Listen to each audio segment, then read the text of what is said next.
tanah Jawa, budaya dan keyakinan berjalan berdampingan. Jejak sejarah tersimpan dalam tradisi, bangunan tua, dan kisah-kisah yang diwariskan secara turun-temurun.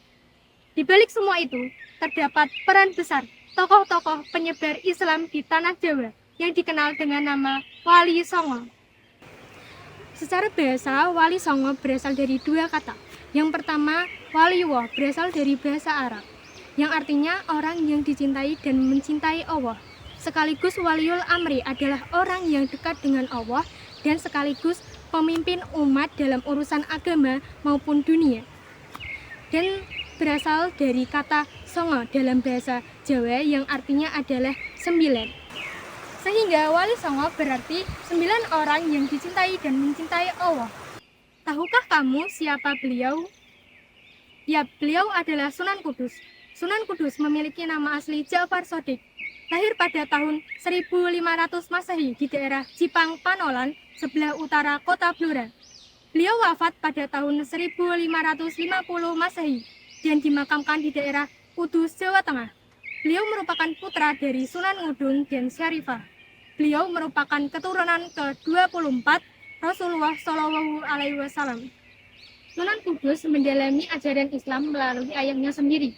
Selain itu, ia juga berguru kepada Kiai Talingsing, seorang pemuka dari Tiongkok, dan juga Sunan Ampel. Metode dakwah yang digunakan oleh Sunan Kudus ini mengadopsi cara-cara yang telah dilakukan oleh Sunan Bonang. Yang pertama, beliau tidak menggunakan jalan kekerasan atau perlawanan untuk mengubah masyarakat. Yang kedua, jika ada tradisi atau kebiasaan yang menyimpang, selagi itu bisa dirubah, maka ia akan merubahnya.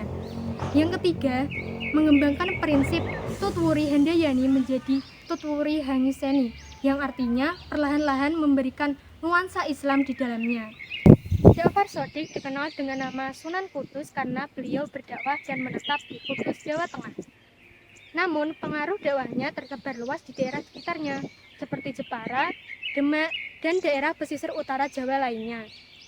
Metode dakwah yang digunakan oleh Sunan Kudus menekankan kepada pendekatan damai, toleransi, dan inklusi.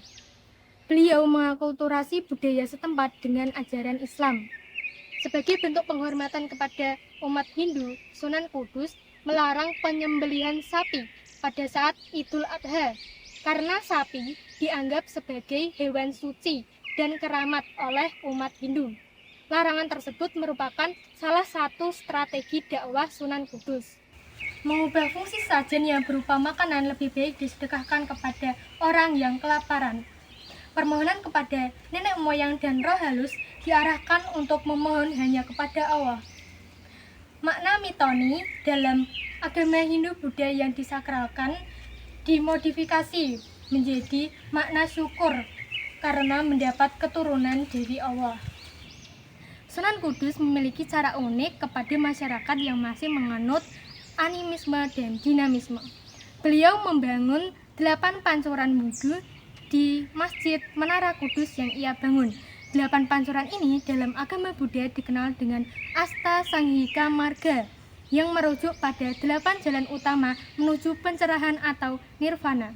Dengan cara yang halus, perlahan-lahan, dan penuh penghormatan terhadap budaya setempat, Sunan Kudus dapat menarik hati masyarakat tanpa membuat mereka kehilangan identitas atau keyakinan lamanya secara drastis. Tujuannya agar ajaran Islam dapat diterima dengan sukarela dan tanpa paksaan.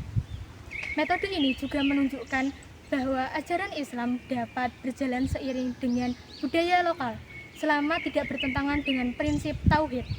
Dan inilah yang dinamakan dengan Islam rahmatan lil alamin.